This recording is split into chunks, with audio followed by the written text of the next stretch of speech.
Welcome to Big Blend Radio's Pet Connection podcast, where every third Wednesday we celebrate our furry, feathery, and scaly friends. Hey everybody, welcome to the very first proper, I'm going to say proper because Angela's on the show with us, episode of the Pet Connection.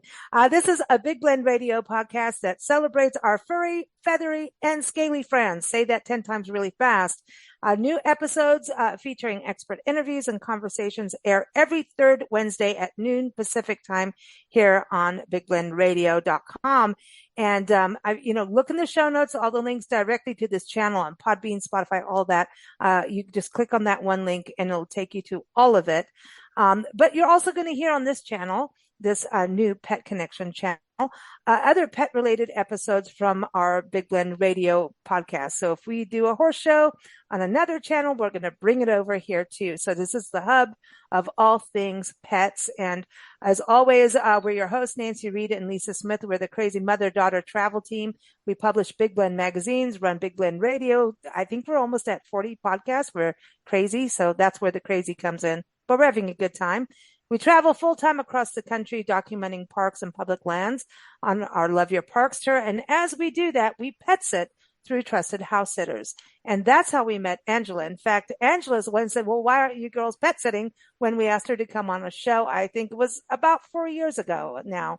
And Angela is a veteran pet sitter. She knows everything about pets. Seriously. Every time I talk to her, I'm like, okay, we're supposed to have a 5-minute conversation. And then it goes to 20, 30, 40 because we can't stop talking about animals. She knows a lot about horses, and she's also the community manager at Trusted House Sitters. So check them out at trustedhousesitters.com. Again, all links are in the show notes. So welcome. How are you, Angela? I'm excited that you're our co-host for this show. Nancy and I both.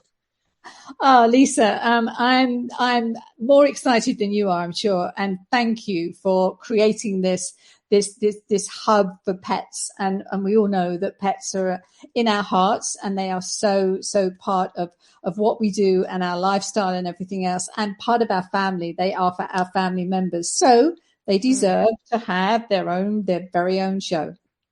I agree. I mean, I was like, it's kind of funny because we got it all up and running, and I posted on my Facebook page. I'm like, we're recording a day away or something from this, actually the new episode being out May 20th, which is National Rescue Dog Day. So we want to talk about that today. That's our focus. And I was like, it's about time we did this. This is insane. Why didn't we do this before? Pets are our whole part of our lives.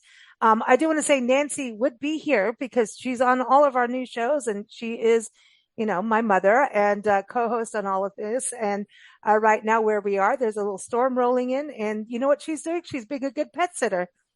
She's reading a book with Miss Lucy upstairs so that Miss Lucy's fine with the thunder and whatever is coming our way. So that's a pet sitter for you. Your dog is not home alone during a storm. She knows she's got someone cozy there. So if things get wonky, and I don't know how much Lucy cares about the storm, but Nancy's like, no, there's a storm. I'm hanging with the dog, and please tell everybody hello. So hello from Nancy, everybody. But that's it, right? Trusted House Sitters is the cool thing because animals have someone at home. And Angela, I think I'm going to say majority of the pets we have sat, and I think we're over 100 pet sits now, over 110. I know that it's over 110. Okay. Majority, like 90%, are rescues. And I just want to go to that about, pet sitting and rescues, because I think it's really important. But I do want to say we're in Asheville right now. We're in Burnsville, North Carolina. We're recording this and airing it from, which is just outside Asheville. And before Angela talks about rescues, our main part of this podcast today is going to feature our friend Steve and Karen Wilson, who own the Lion and the Rose Bed and Breakfast in the Montford Historic District in Asheville. They have 2 dogs, 2 little Shih Tzus. I hope I said that correctly because normally I don't. Very cute. One is a little baby Lita, and Ozzy. Yes, named after rock stars. Lita Ford, right? And Ozzy Osbourne, as we know. And they go Asheville, North Carolina is Beer City, USA. So there's so many breweries around. And Steve makes his own beer.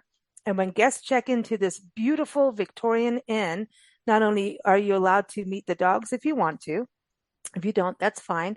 But we're going to wonder about you. But anyway, um, they will serve you a beer on your check-in, which I know a lot of us want after we've driven or flown. And so what he does when he crafts his beer, he's got this spent like wheat stuff, whatever it's called, and no alcohol in it. And they use it to make dog biscuits. And about once a month or so, they go to the Asheville Humane Society. They donate these biscuits and they go and spend quality time with the dogs that are all these, dogs in the shelter, in the Humane Society. And they spend quality time. They pet them, they walk them, they love on them. And so when we knew they were doing that, and we were actually hoping to go and see them, but our time changed up on us. So this podcast today is going to feature Mabel Lujan from the Asheville Humane Society, and also Steve and Karen Wilson, talking about Asheville and what they're doing in this, amazing city that's really growing fast, and how they help pet parents adopt, how they have behavioral training situations for people when you're adopting to get to connect with your dog and have really good language, so that when you take a rescue dog home, that you're off to a successful start, because being set up for success is very important when you bring a rescue home. They have so many programs. I mean, we were supposed to have a 15-minute interview, and as you will hear, it is not 15 minutes. We went way over time because they do so much to make it successful for everybody, and to teach the community at large about how to communicate with your animals and train and set it up for success. And I think that's really impressive. So, Angela, going back to you, rescue dogs with pet sitters. And I know you just came back from a big event today. I did indeed. And actually, I'm also I'm sitting here in California, and I've got Barkley at my feet, who is panting like mad. It's not because he's hot. He just does that. So if you can hear anything, it's this adorable boy sitting at my feet. Okay, I have just come back from the most delightful event. It was actually a puppy prom, and it was because it's graduation season. So these puppies, they weren't puppies. We called them puppy prom, and it was the Helen Woodward Rescue Center here in Rancho Santa Fe, California, and they, like the Humane Society, do amazing work. But this puppy prom, they were all rescues, and they went from a year old to 12 years old, and they were dressed, and their mums and dads had made their costumes and everything. They had a walkway.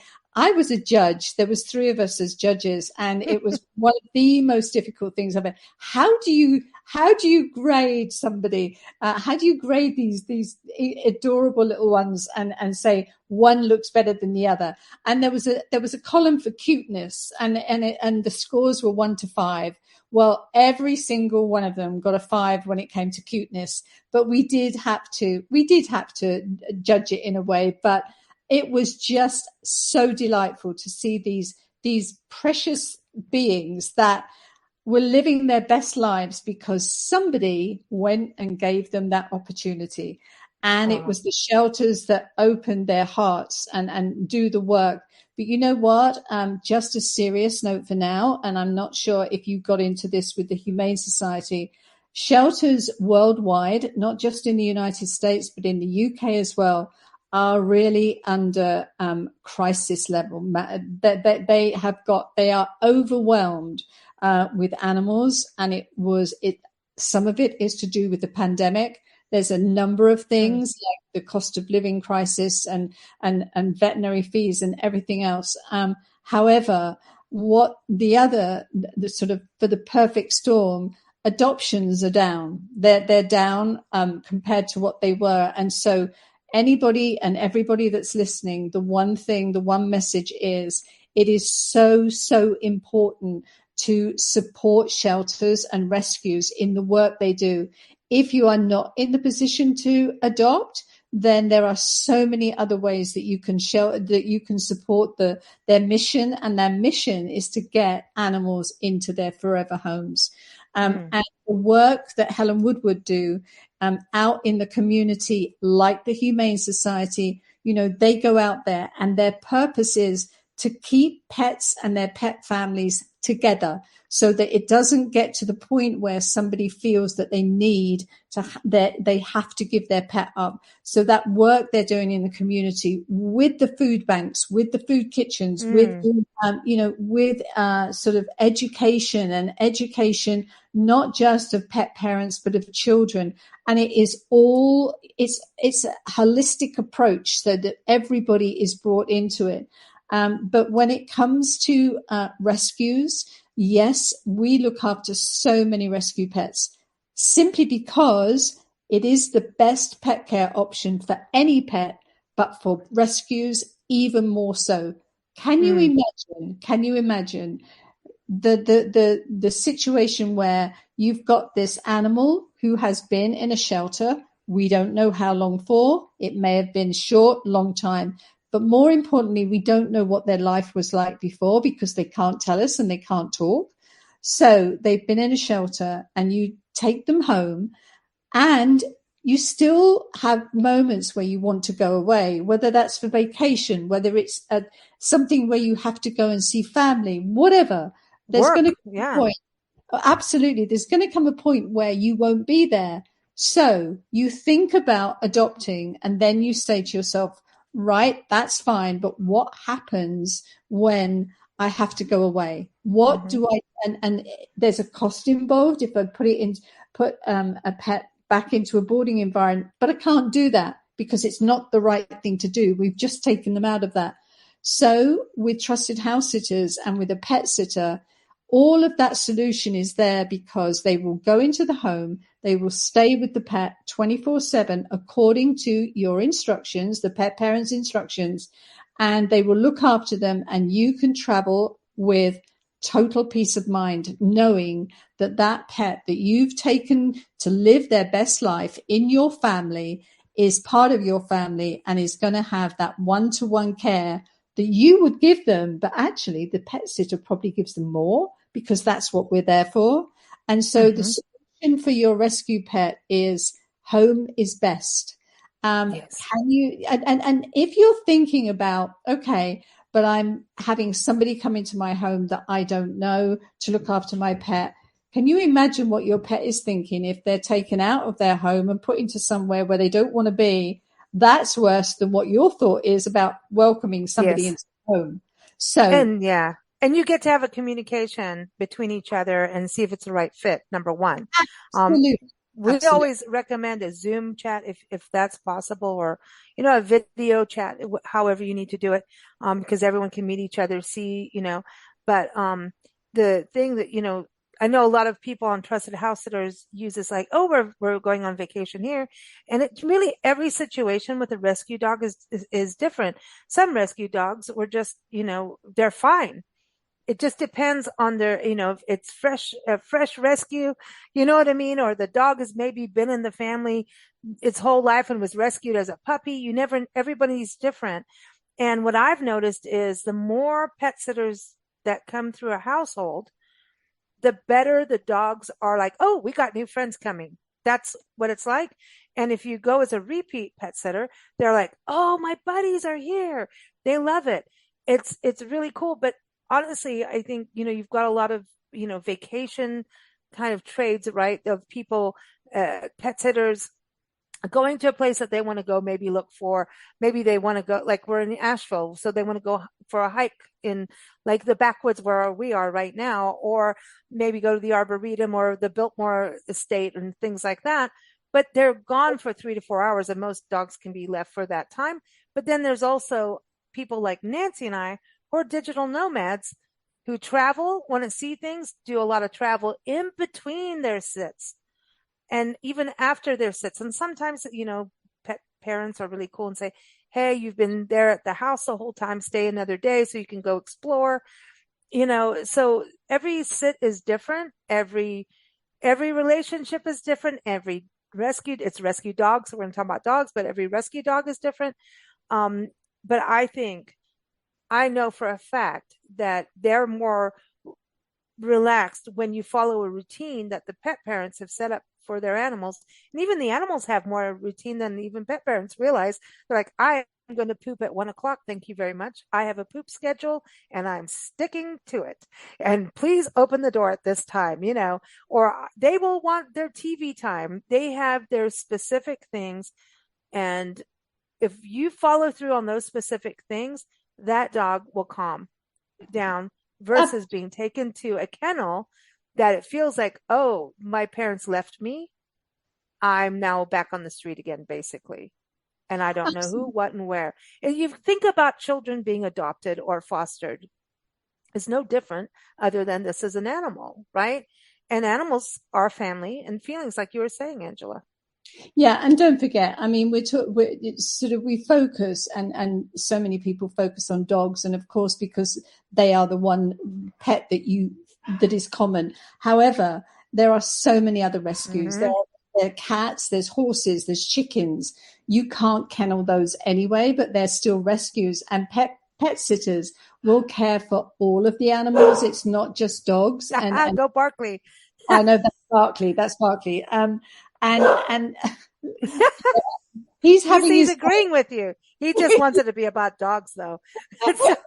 Yeah, he does. But the thing is, you see, you've got a happy pet, you've got a happy pet parent, and you've got a happy sitter. But the one thing that is for sure is that it has to be right. And when it's right, it's not until it is right for everybody involved that you make the arrangement and the arrangement happens. And so those processes, but with Trusted House Sitters, we've got a membership services team 24/7. And so if you've got any questions, they are there and they will give support and answer your questions. The other thing too, with pet parents, and when you adopt, included with your membership is 24/7 access to a professional veterinary helpline. So if you've got a question and it's out of hours and you can't get into your veterinarian, you pick up the phone. So you're supported, and you're supported.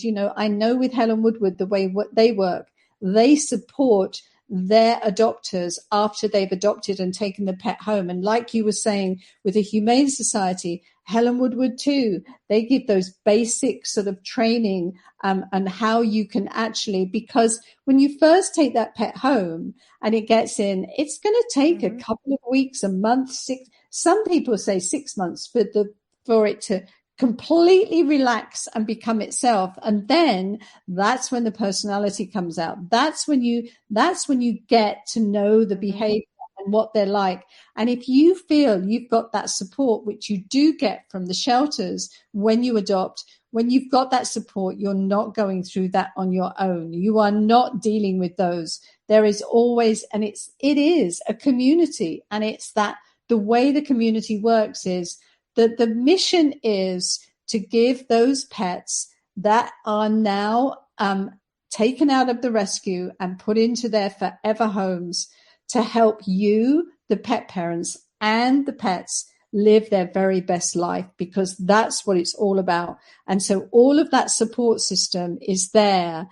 You just need to become part of it. And if you are not in the position to adopt right now, there are so many ways you can help shelters and rescues by volunteering, by, sort of contact them. And you don't have to turn up every day to walk a dog. You can do so many different things when it comes to volunteering.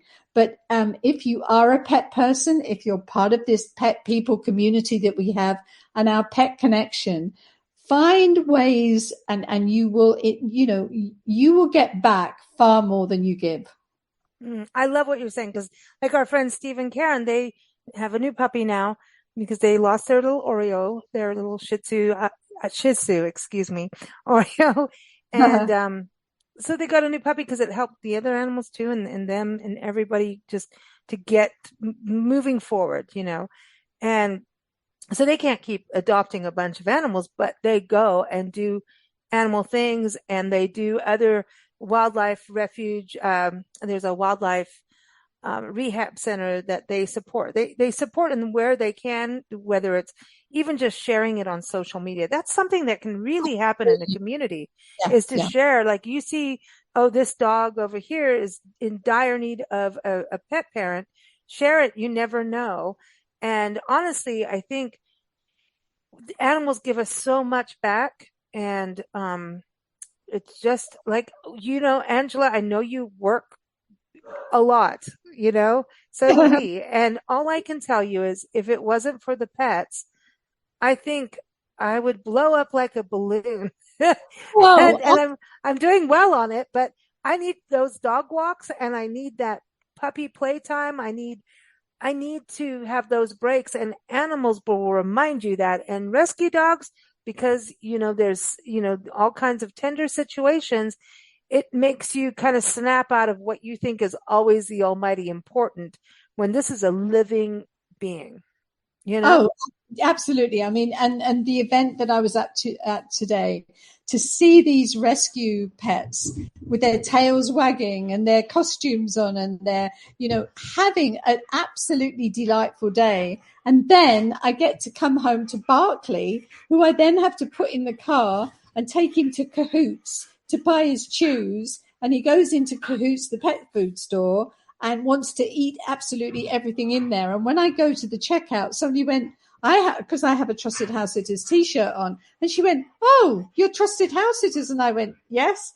She said, "I know about you. You sit pets, don't you?" I went, "That's absolutely what we do." And she said, "What about this one?" And I said, "Well, I'm sitting him, and this is probably about the 8th time I've sat him, and I actually know him. In fact, his pet parents say the Barkley barks with an English accent because I've looked after him so many times." But that's the joy that we have. It's the connection, and it's not just the bonding with the pets. It's the relationships and the connections we make with the pet parents. And when we all are part of a community, we've got so much strength to actually make a difference in so many ways. And like you say about sharing, if you follow the social media of a shelter and you get on there and you learn, what animals, like you say, animals that are looking for a new home. And if you do one thing and click that share button, you are helping them do their work. You are helping them. So you don't have to make grand gestures. And I think some people think you do, but you don't. It's the small things. But if so many people did it, if more people did it, it would make that huge difference. And as I said at the beginning of this conversation, shelters are in crisis. Anything we can do to support them and the work that they do, because if they didn't do it, we would be in, there would be animals that didn't have a chance. Wow. You're really right. You're really right. So everyone, we're going to move on to our next interview about the Asheville Humane Society. Enjoy that. Thank you for listening to our very first episode. We will be here on the next. Wow. We are this is amazing. This is exciting. So every third Wednesday, I got to get it right here at noon Pacific time, 3 p.m. Eastern time. We will be here with a new episode. Of course, you can listen anytime. So thank you for joining us. Keep up with us at bigblendradio.com, and Trusted House Sitters, go to trustedhousesitters.com. Thank you so much, Angela. Let's go play with the fur babies, because I think, Barkley wants you. I could hear him. He's like, "Come on, it's playtime. You got me new chew toys. I want the chew toy now. Can you stop hiding it in the closet?" So, thanks It's so much. time. I love it. And everyone, next month is National Safety Month. And that's what we're going to be talking about on the show, is safety for your pets and you, because that goes hand in hand. So it's really about family safety, which means your pets. So stay tuned for that episode. Thanks so much, Angela. Thanks, Lisa. Have a good day. Bye.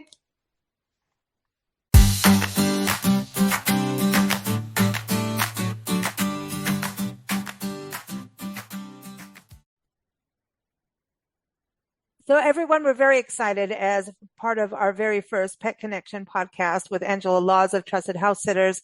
We're going to be talking about rescue animals, and rescue animals, it is actually National Rescue Pet Day. So we're like, we've got to do this. We've got to go to Asheville, where we actually are basically in the Asheville community, Asheville, North Carolina, and our friends Steve and Karen Wilson who have been on our shows for many years. They are pet parents, and they also give back to pet facilities, pet rescue facilities, and they also host our First Tuesday Adventures in Asheville show. So check them out. Go to lion-rose.com. They own and operate the Lion and the Rose Bed and Breakfast in the Montford Historic District of Asheville. They're on our show every first Tuesday, and they were like, "Hey, we're going to go to the Asheville Humane Society and drop off some biscuits, dog biscuits that we make." And, we wanted to go, and then our schedule changed. Nancy and I travel full time and things happen. And, we were bummed we didn't go there, but Steve, Karen, welcome back. How are you? Good. How are you? Good. Doing good, doing good. So, Karen, I know you guys went out there, and these are biscuits made from what, Steve, your beer, right? You've got left. You're not getting the dogs spent grains, right? No. We're not going to give them beer. We're just giving them the grains we make the beer from. We're mixing that in with a little recipe we got, and dogs seem to like it, and it's fun for us. We get to go see some dogs and hopefully make them a little bit happy for a couple minutes or so. Karen, Yeah, so this is exactly. interesting because you guys do baking for soldiers, and it's a podcast coming up soon on Memorial Weekend. But so now you're baking for dogs too, right? This is cool. Yep. We just started doing the biscuits for our own dogs just because we had to spend grains and we like to reuse and recycle everything. So we started using it in our breads and cookies and said, why not try dog biscuits? So we started with just our dogs, and then we said, well, we always love helping animal causes, so why not? The first, natural thing is to go to Asheville Humane and see if we can donate some dog biscuits. That is awesome because it's really a community thing when we talk about pet rescue. And I know the two of you have traveled the world as wildlife watchers and lovers and conservationists as well. And we've done many podcasts about that with you. In fact, Steve and Karen are known as Mr. and Mrs. Wild of Asheville. They're not at a music concert. They're out in the woods, hiking and taking their dogs. And Karen, everyone should know Lita and Ozzy, the Shih Tzus. Did I say that right? Shih Tzus. Yes. Okay. I gotta get that right. You have an Instagram account for everyone to follow your in dogs. So what is that for everyone? Beer City in Dogs. Okay, because you are in USA, Beer City, USA. So I want to bring your guest on the show, Mabel Lujan. And Mabel, welcome to the show. You're from the Asheville Humane Society. Welcome to the show. Thank you so much for having me. I'm really excited. I'm glad to have you here because humane societies, I think, you do so much across the country, and then each individual one, and humane societies, I mean, you see everything, right? From puppy mill rescue dogs to abandoned dogs, dogs found in streets, cats, all kinds of animals, right? What would you say would be the biggest percentage of animals that the Asheville Humane Society, and everyone go to AshevilleHumane.org. If you're in this area, you got to check it out and see what you can do. But what do you think of the biggest, kind of animal that you take in? Yeah, that's a great question. We are the only open admission shelter in Buncombe County. So we get, a little bit of everything. And we actually have a huge snake in our care right now. So we're seeing all sorts of animals come in our doors. The largest percentage of animals definitely comes from large dogs.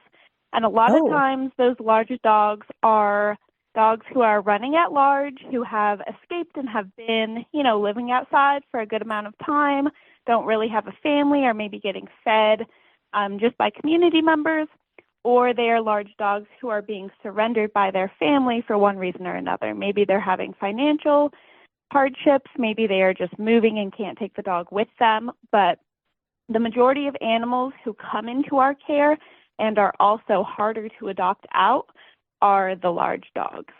Oh, wow. Well, maybe I should stop traveling and just open up a house. Like, because, well, I think people have a fear of them. And, I see this even, we do our pet sitting through trusted house sitters, and, people talk about the dog breed, and, and I go, oh, we have a pit bull, but really the pit bull's sweet. And they are. And I see this, thing about certain breeds that people have issues like, I'm not going to. A friend of ours just adopted a new dog. Her dog had died, and she just adopted from a rescue. This is in Tucson, Arizona. Mm-hmm. And this one lady comes in with, well, I have to have this, this, this, and it can't be a pit bull, can't be. And I'm like, wow, where are we on the actual care? Like, are we that scared of certain breeds? And the breeds, Right. from what I know, is me personally knowing, and I could be completely wrong, but I think it's about how they were raised and their Right. situation Mm-hmm. beforehand Mm-hmm. versus the Mm-hmm. breed. Yes, So, yeah. that is so true. And it's hard to when your shelter is in a very specific region for a type of breed. And so the majority of large dogs that we see coming in are comprised of hounds and pit bulls. Mm. And hounds have historically been used Mm-hmm. in the Appalachian Mountains for hunting. And so we're seeing a lot of this type of dog coming in, even if that wasn't their background.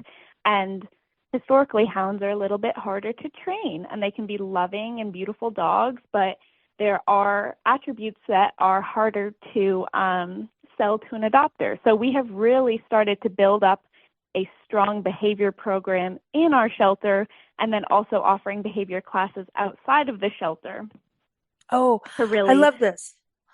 I really want to focus on yeah, this because the behavior Mm-hmm. thing is so important, because isn't that also looking at the pet parent and the animal, like how yes, they both react and interact together on that? absolutely. Mm-hmm. Yes, Oh, and our director of behavior is so passionate about really building up the bond between a pet parent and a pet, and really focusing on that bonding moment as the facilitator to having healthy and sustainable behaviors later in life. the behavior thing, especially of rescue dogs, because I think it, and also how does that work with placing animals with the right person? Because some people have the patience and the time to go through a lot of training to really Mm-hmm. get the animal, whether it's a dog or a cat, to start to, they could have come from horrific backgrounds. And like I was saying, we pet sit all kinds. Steve, Karen, and like we have these calls. I'm Mm-hmm. Mm-hmm. like, holy cow, this dog, like, you do one thing here, Yeah. you could be fine all day long. And if you just touch this one part of the dog's body, out of reaction will snap Mm-hmm. at you and doesn't mean to, Mm-hmm. Right. doesn't break your skin or anything, but it's like a reaction, just like a human who's had a bad traumatic incident in their life has a react. It's like a trigger moment, right? We all call that now, Mm-hmm. whatever, in our human lives. It's the Right. same thing for animals. So are you able as a humane society to identify that and then tell the people, hey, this is the trigger thing. How can we work the two together? Like, so that you understand and Yes. they understand. Yeah, absolutely. So I'll speak to the two sides of that, kind of starting in our own humane society. When an animal comes into the shelter, they go through several different assessments. So first, they're medically assessed to make sure they're happy and healthy and don't have any outlying medical concerns that need immediate attention. And then they are behaviorally assessed. And this is assessed both with people and how they interact with people, and then with dogs and how they interact with dogs. And those two are not necessarily the same. So sometimes a dog can be really loving and affectionate with humans and have a really traumatic history with dogs in the past that makes them Mm-hmm. more aggressive or more susceptible to having that sort of trigger, like you said. Once they have gone through that assessment, our behavior department kind of puts some attributes on those dogs that help our adoption counselors kind of counsel Mm-hmm. for the right kind of home that would be appropriate for that animal and that would help them thrive. And so there are like kind of two parts to this adoption counseling. One is that our adoption counselors will look at the dog's profile and see, hey, this dog's a little handling sensitive. That just means that you and your pet might need to work on some more like slower approaches to putting their harness on, things like that. Mm-hmm. Another attribute might be this is a dog who would really thrive as the only dog in the household, and we call that a single dog. They really don't want to be sharing their home with another dog. They don't want to have to be like potentially eating together at the same time, because that could be a trigger for a dog if they have had to fight for food in the past, that sort of thing. And then we will share all of that information with the adopter and then evaluate if the adopter can meet kind of those, I hesitate to say requirements, but those stipulations of what would be a nice home where, first of all, the adopter would feel comfortable having this dog in their home, but also the dog would feel comfortable because its needs are being met. Right. And so you're all speaking the same language. I think that's the thing. It's like, as a pet sitter, we go into a household and we basically, even while we're running a business and doing all these things, right, we are adapting into the routine of the pet parents because the animals have a routine. And people, I don't even think a lot of people realize that their pets actually understand the routine. Like if the pet parent watches TV at 3 p.m, the animals know. The cats know. Let me tell you, cats watch TV. They do. And they have their specific shows. Dogs will bark at certain cartoons on TV. All of that kind of stuff happens. And these routines and having structures, that part of this behavioral communication, because I think so many pet parents miss those steps. I think it's really big what you're doing. And I've never actually heard of it happening. Actually, when I went on your site and everyone, AshevilleHumane.org, I was like, wow, things have really changed. We've always had rescues just end up in our lap, and from horses to all kinds of things. And I just was like, wow, you guys are taking that extra step with this behavioral, these classes and education programs, because I think that gets left out. And sometimes it might be financial, or it be, oh, I don't have time, but the dog should just do what I say. And I'm going to, and it's kind of like how we, teach our kids, human kids, right? We've had to learn different parenting skills over the years. Like the whole, children should be seen and not heard has now changed, but you also don't want to be the helicopter mom. So this is the same thing with animal behavior, that there's got to be this, it's, don't rub your dog's nose in the poo. That's old school. Like that's mean. Right. Right. Can I just bring that up? People, stop it. Totally. And that is sometimes, the reality of, we get an adopter and they really can't meet those expectations, and we have to have a pretty honest conversation and say that it's not going to be a good fit because the human can't adapt to what the animal needs, It's interesting that you talk about routine, because we have started implementing a really strong and consistent routine in the shelter as part of our behavior enrichment, because like you said, dogs can really predict what's going to happen next, and it makes them so much more comfortable in their environment. So they get a special treat at 10 a.m. They get music and the lights turned off at 1 p.m. They get another, yep. Okay, it's called animal nap time. What? Okay, wait a minute. I want to know what you're playing. Like rock and roll? Like what are they getting? It's classical. It is usually classical, and it's usually pretty quiet. But it encourages the dogs to not bark during that time. All the lights are turned off. We're actually closed to the public between 1 and 2 p.m. And it's called animal nap time. And it's really fascinating because, like, I work in the admin offices in the shelter, but I can tell when it's 1 p.m. because it's totally quiet. And you want to go hang out with them. So do you go to that Sunday, like, I'm going to slump at my desk now? Like, I want to chill out too. It should be my nap time too. Yeah, I want a nap time with classical music. That sounds good to me. And a treat at 10. A treat at 10.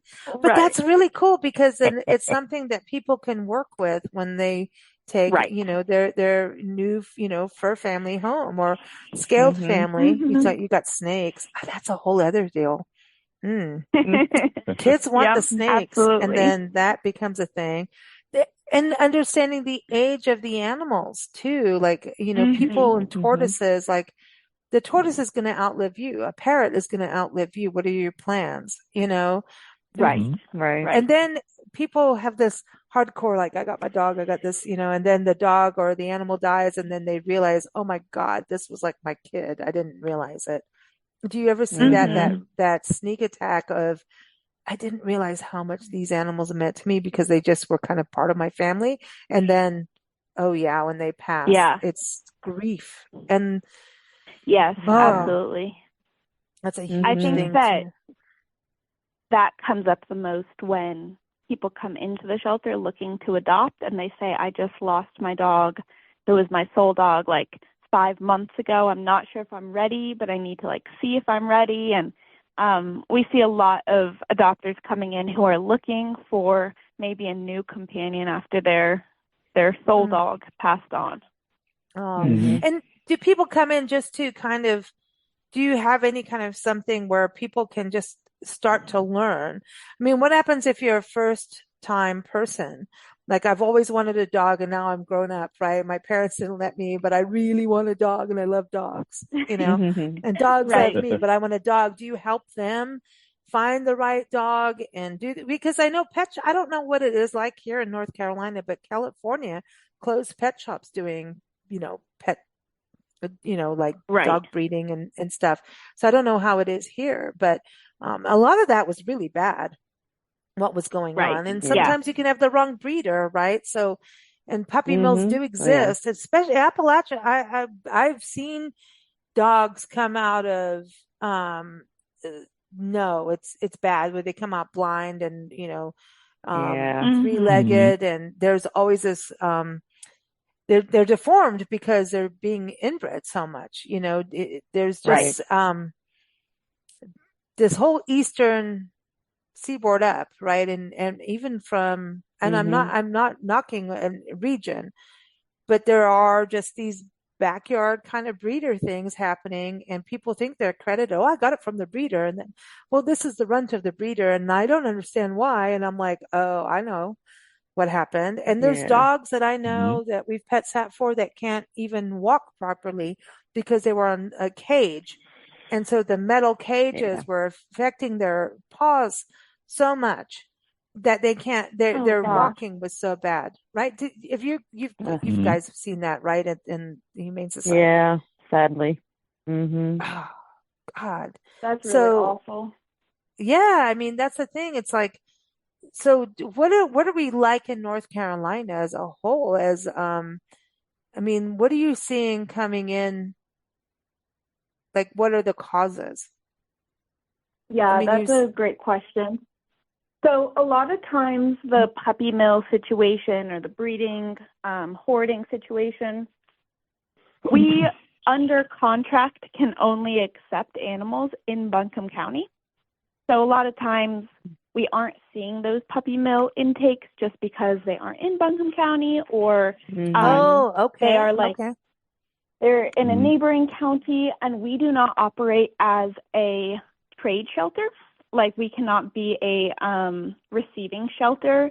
We are a Hmm. source shelter. So if anything, we are transporting animals to other shelters. But because we get so many animals, we don't take any of those cases in unless they come in through animal services in Buncombe County. Okay. And Mhm. Buncombe Mhm. County is Asheville, basically, Yep, or it's Yes. okay. yep, Mhm. it's Asheville and some smaller surrounding areas.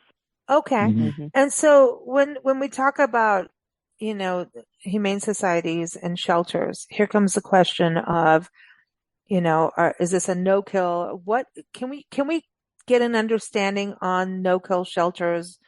I mean, is there a kill shelter? I mean, that's so weird to say. Like Yeah, what do we need? absolutely. What do we need to know about that as, potential pet parents going in to rescue a dog, or just for the general public to understand? I mean, also how we care Mhm. for Hmm. animals. Then animals end up in Right. dumping animals. I mean, we've taken care of so many animals that have been dumped at trash. I don't know what the trash dump thing is. Um, Right. Yeah. Mm. I don't know Oh, It why just doesn't make dogs and sense. trash dumps and cats at trash dumps. And it's like, can you just at awful. least go to the fire station or the Humane Society and let them out there? Or I don't know. Mhm. Do you have people do Right. Right. that? I Do know. people just ever dump an animal on your doorstep and run? Yes, Do you have they like a do. dump? Oh my God, you have dump and runs, huh? Yeah. Wow. We do, Mm. and a lot of times, it is not during our operating hours. Like if they had come during our operating hours, we would have helped them, but it's overnight or it's Right. like really, really early in the morning, and then so staff are showing up in the morning and finding some Mm. animals. outside. We did have a litter of kittens that was found at the dump a few weeks ago. Oh, yeah, that's so sad. Wow. We wanted to touch on kill shelters. Why?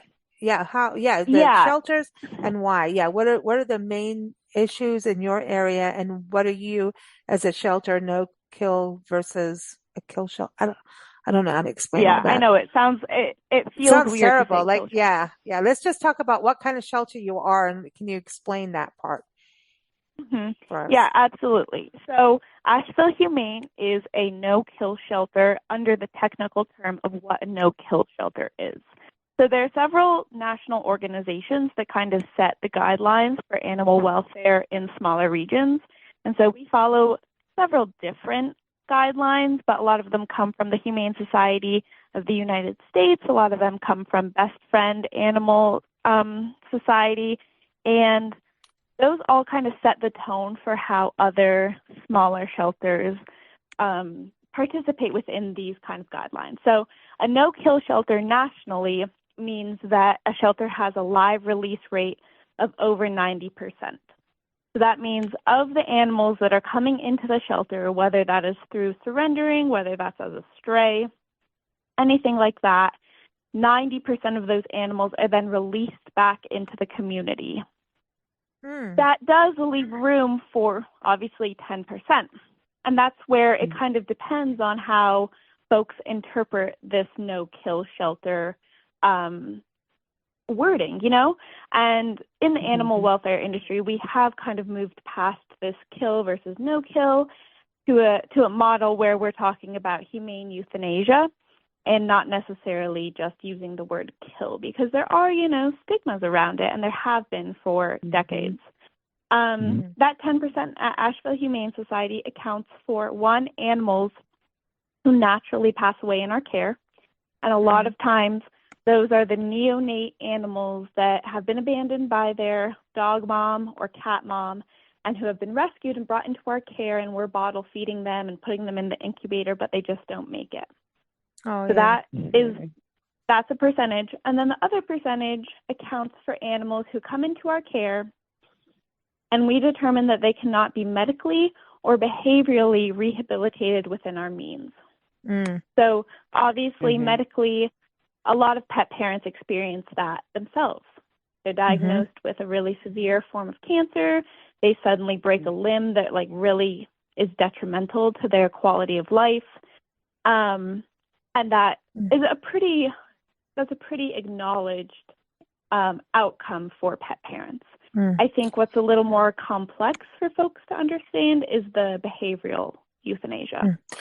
Go ahead. Agreed. No, I was going to say we've had animals like that in rescue situations where there's just a certain there was no other way, and it was really hard.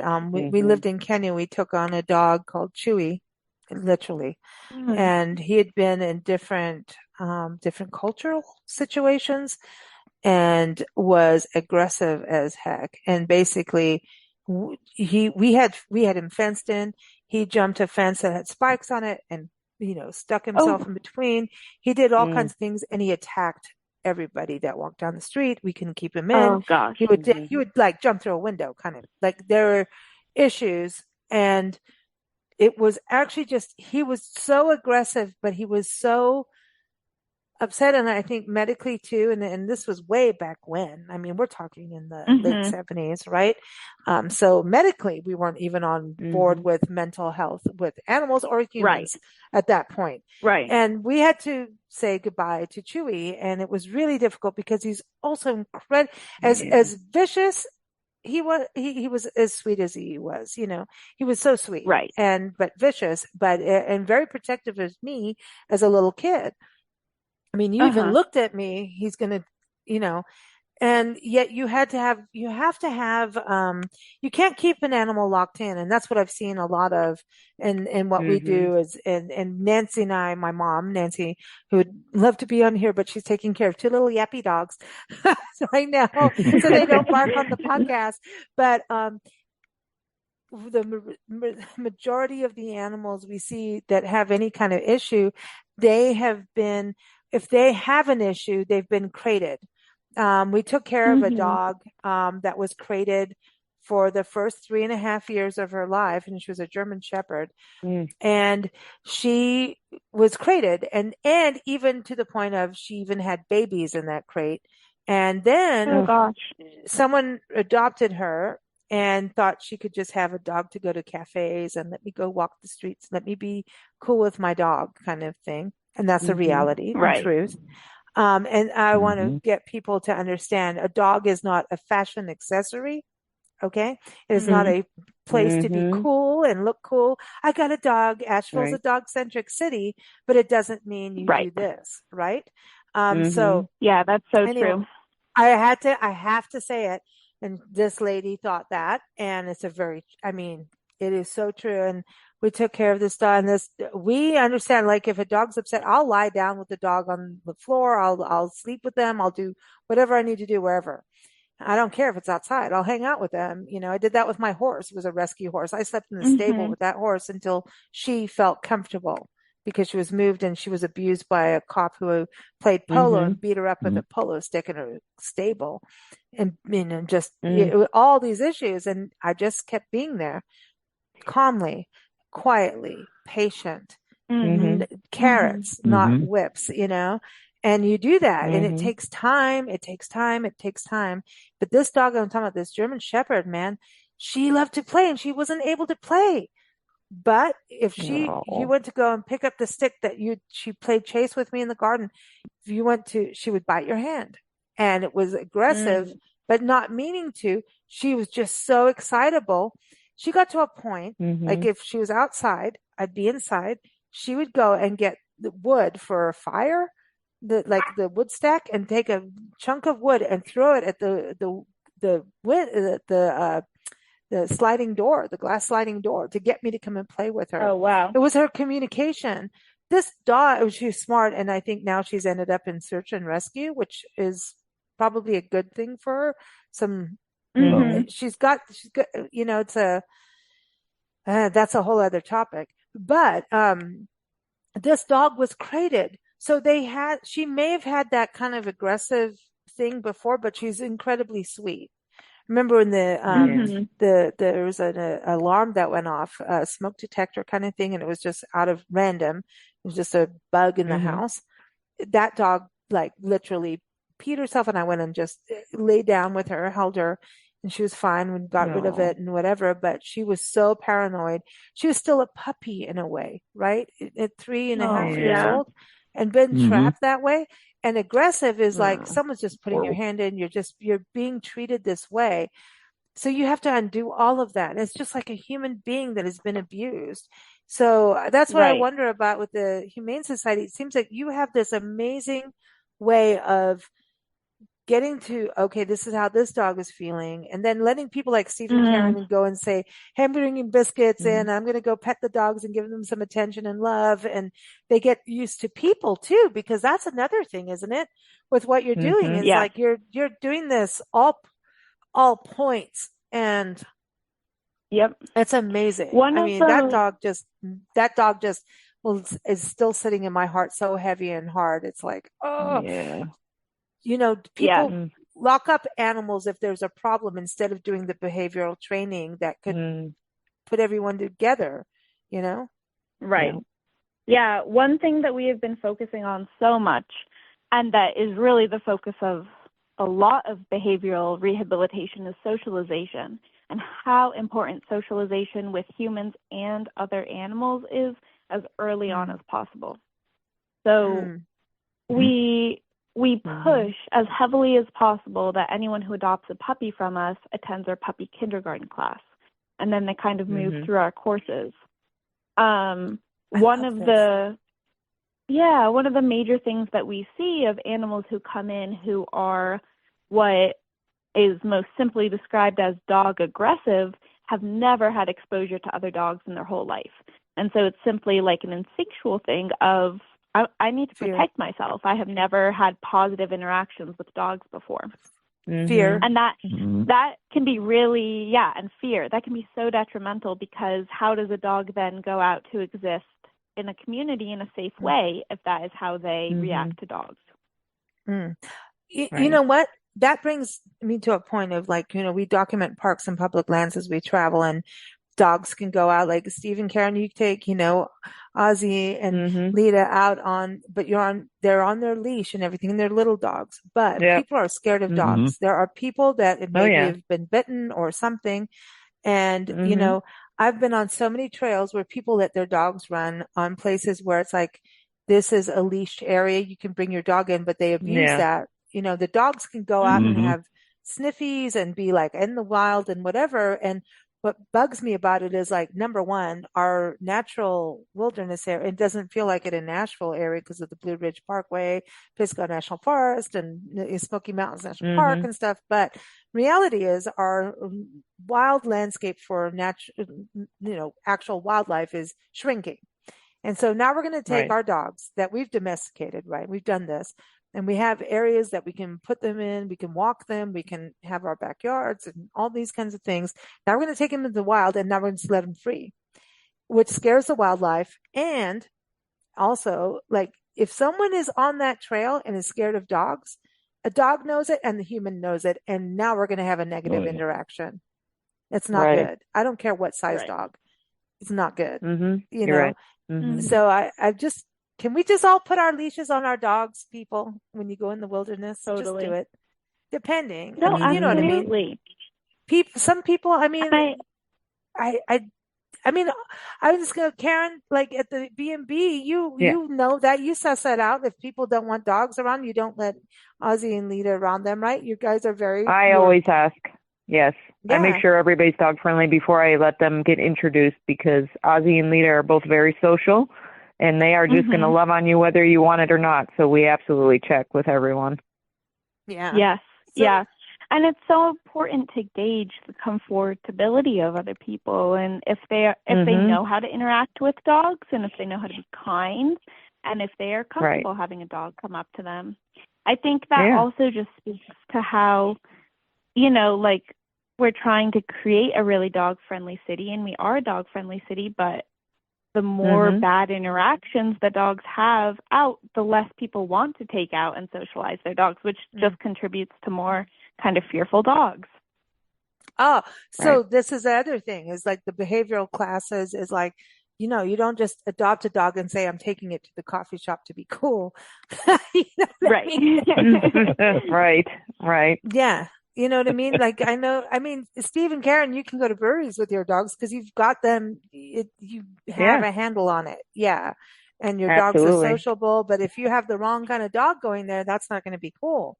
So you have to be aware as dog parents, like, hey, you may be there, but somebody else may be there with the wrong match for the situation or the atmosphere. We see it all the time. Wow. So in closing, go ahead.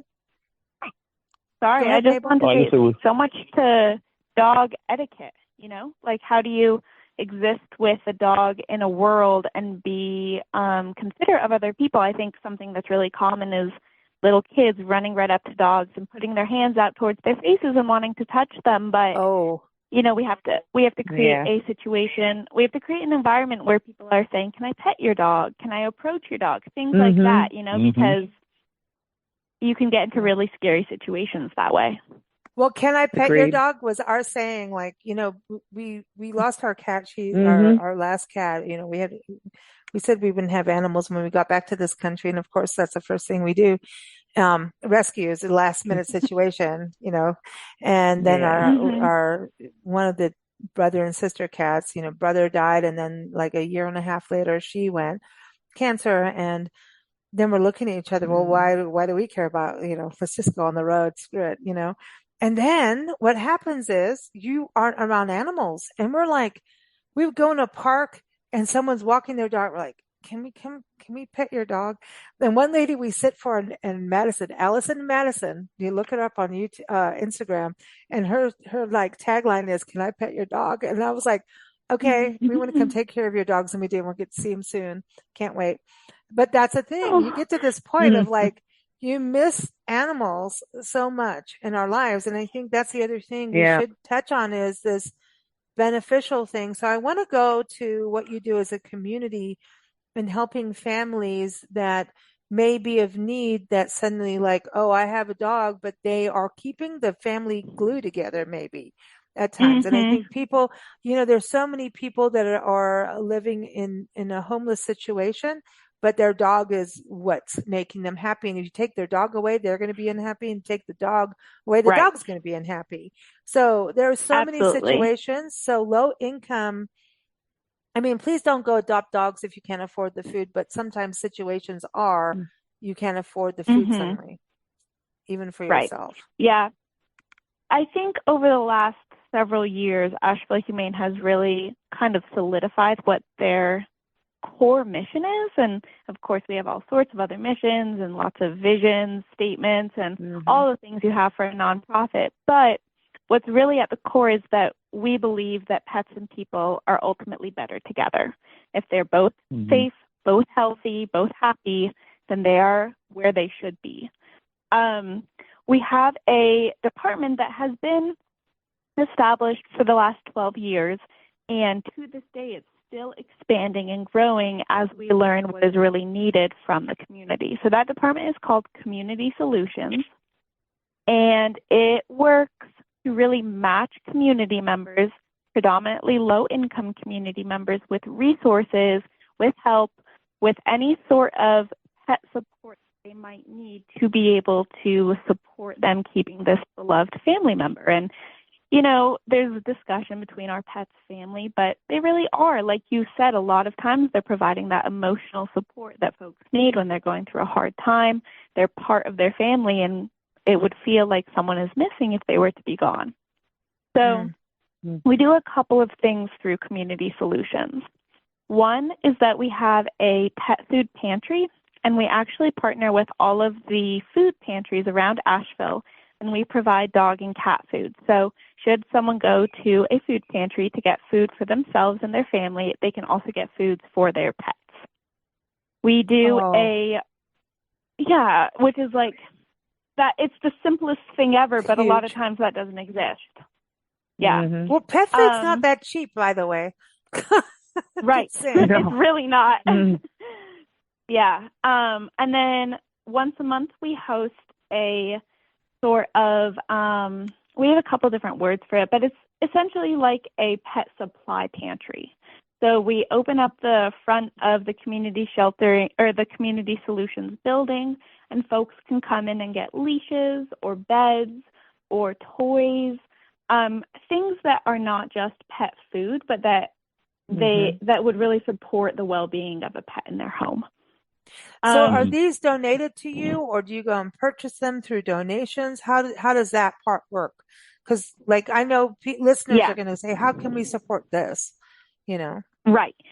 Yes. All of the materials, all the supplies are donated to us. All the pet food is donated to us, which is incredible. We get pet food from PetSmart, Petco, things that are like going to expire tomorrow. They can give it to us, and we can get it out into the community and use it all up. Wow. Because the demand is so great. And then, of course, folks can purchase pet food and donate it to us. So I think the answer is both. We accept any sort of supply donation, and we also accept, money that we can use to buy things if we need to. So like someone could check into Steve and Karen at the Lion and the Rose Bed and Breakfast and see, Ozzy and Lita, and have an experience, and then find out what they're doing and how they're doing the dog biscuits with you, which is a nice community connection, right? And then go, Absolutely. hey, I'm a dog lover. I rescue or not. Let me donate. Or can I go there, and can they just go, hey, let me go and do something as part of my travel? Because what we're finding is that travelers want to have a community connection when they travel. They want to have something, especially, and it's happening, especially in Asheville, where people go there and they're like, oh, now I'm thinking of real estate. Now I'm buying here. I'm just saying, slow it down. But I didn't say it, but I did. Like expand out or something. But the reality is people do want to have this experience of being part of a community. And if they're pet people, right? And dog lovers, cat lovers, this is a way they could get connected. So can they come to you like as travelers and say, I want to come do something? Or, is Yeah, that cool? I think you make such a good point that there really is the market for people who are coming to visit Asheville to want to get involved. I think yes, and also it's a little more complicated. If someone is to want to work with the dogs and be able to take them on walks and really interact with them hands-on, they do have to go through several different training classes, just for safety and for the animal and for the person.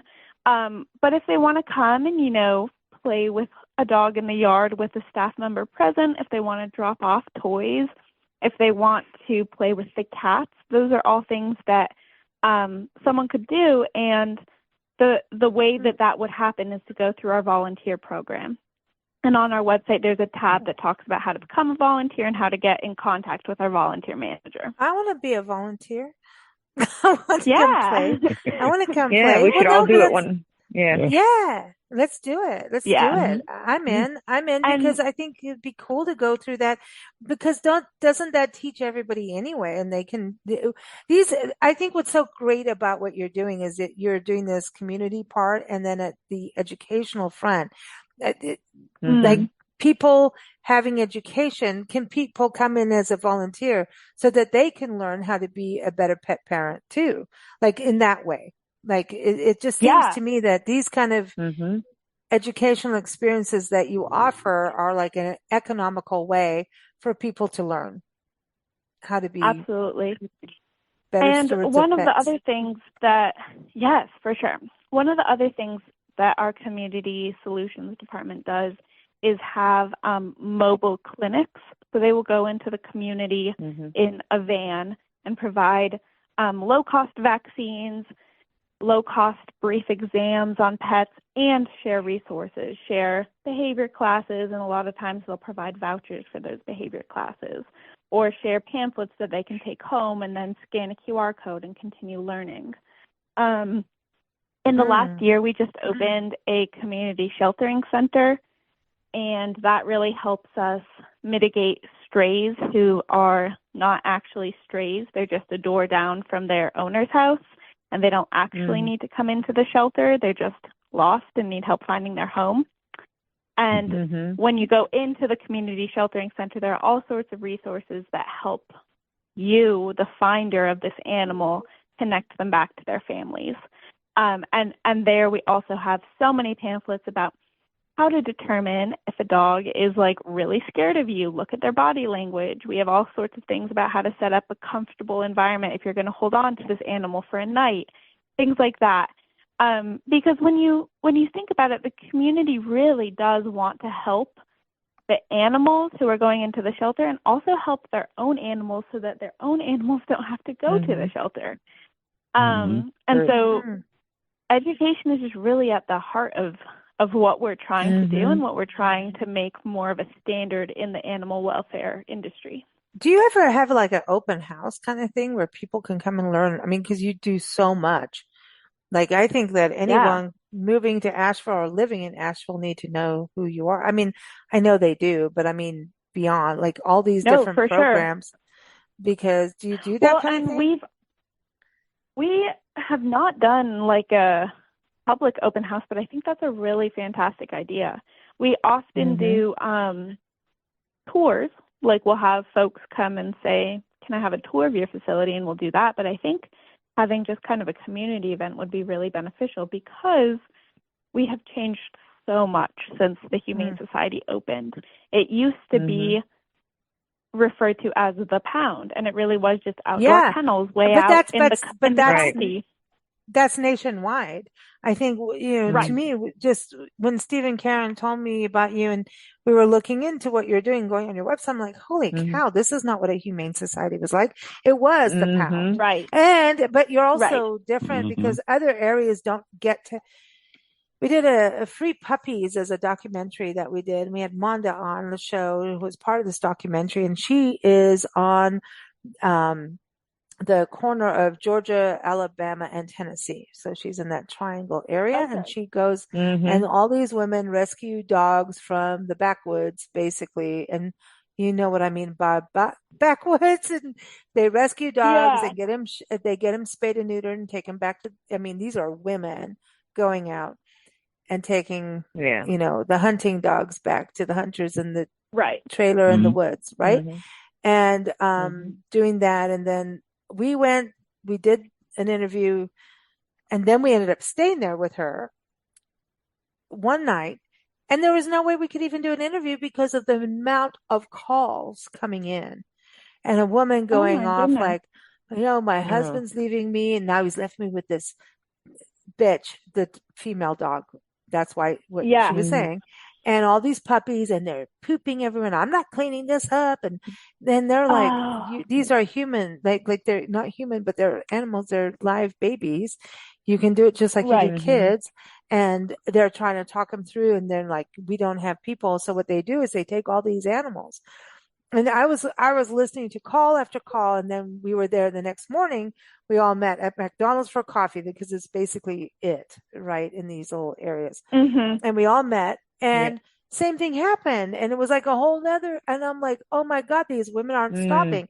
It was dogs, cats, everything. And I'm like, we haven't even done the interview now. Still to this day, it's been a year, and I'm gonna have to do it Oh my now. gosh. Now we have Pet Connection. And what they do is they Yeah. rescue all these dogs. They will either take them back to their owner because everybody's used to their environment, right? Unless it's really abusive. But Uh-huh. they'll go and spade and neuter and everything, bring them back, and these women go in there and they're like, they're greeted with a shotgun basically. So they go through that, take them back, and then the ones that they really have to rescue and take in, whatever animal it is, they do not release them back into their area. They send them Oh north. wow. They send them into a Mm. pipeline up north as rescues because they know their area is illiterate about Mm. animals. Yeah. And that's a true thing, right? So everybody outside of Chattanooga understand where I'm talking about, right? So y'all Mhm. need to grow up on some things. And I'm just saying it. Mm. Asheville, you guys, what you're doing with this education and behavioral and actual true community connection, I think is amazing, because if they had what It you is. had there, it could really help. I mean, and they finally got a pound. Mhm. Monda's on the town council now, and she just advocated and advocated and advocated and, you know, raised funds and raised Mm. funds. And of course, she had to get her city council on board. And she says, because the pound was like a bunch of cages on, here's your concrete, Mm. Yeah. you know, and so they had to go through all this stuff to, like, can we have a proper place for animals so they're rescued? So I got to go catch up with her now. But what you're doing Yeah. Yeah. is incredible, because I mean, unless you're a um well-funded nonprofit, right? You know what I mean? Uh-huh. Um, a humane society was always kind of looked at as the pound. And you Right. changed my Mhm. Yeah. mind on that. You really, Stephen Karen, well done, man, as always. Yeah. You always bring good guests on our shows. But I mean, it's so good to hear that the education, not just education, but behavioral, you know, Mhm. education is happening, and this community connection, and how you help people that are, lower income resources, especially after COVID. People are battling still. Right. The Mhm. COVID thing it's not over on what happened to the economy, you know? No, So, absolutely. Mhm. And it's still so impactful with spay and neuter. When folks didn't have access Yeah. to spay neuter for 2+ years, I think that really contributes to the oh, influx of yeah. animals Yeah. that we now still see.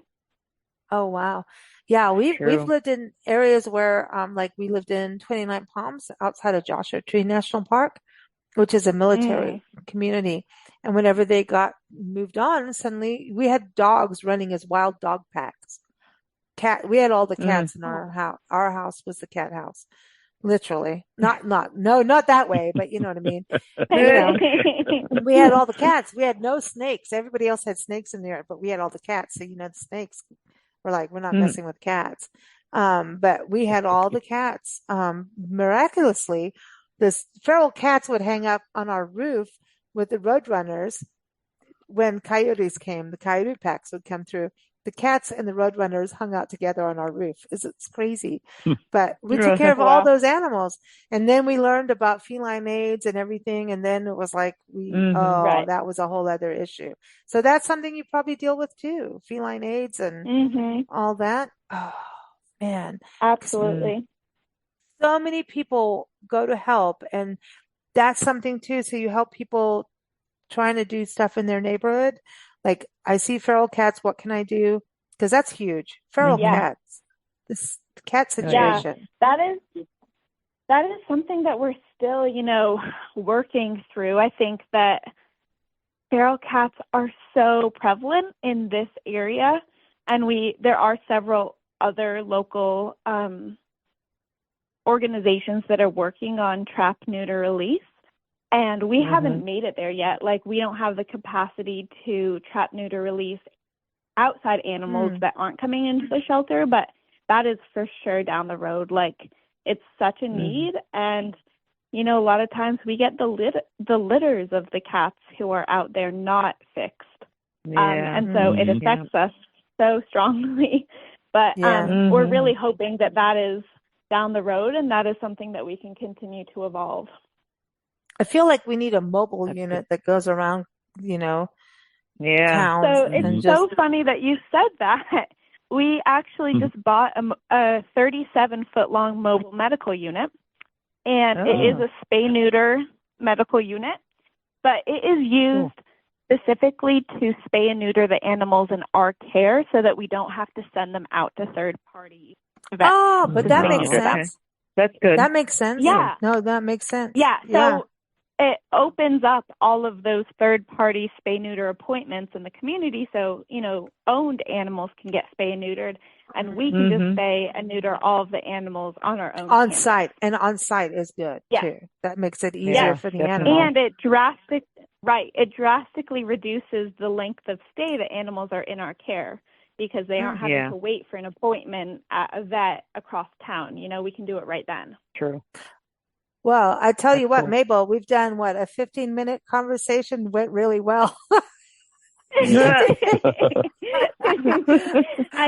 think so too. No, I really appreciate it. Well, we obviously are doing so much. It's so cool. So everyone, AshevilleHumane.org, and also keep up with Steve and Karen at lion-rose.com. If you are dog lovers, you've got to go to their inn. It's beautiful, and it's just a wonderful experience. We go there, and we're going to go there tomorrow. We can't wait. So everyone, keep up with that, and stay tuned with us at bigblendradio.com. So thank you so much, Mabel. Thank you, Steve and Karen. Thank you. Absolutely. Thank you. Thanks for joining us here on Big Blend Radio's Pet Connection podcast. New episodes air every third Wednesday. Keep up with us at bigblendradio.com and learn more about the world of pet sitting at trustedhousesitters.com.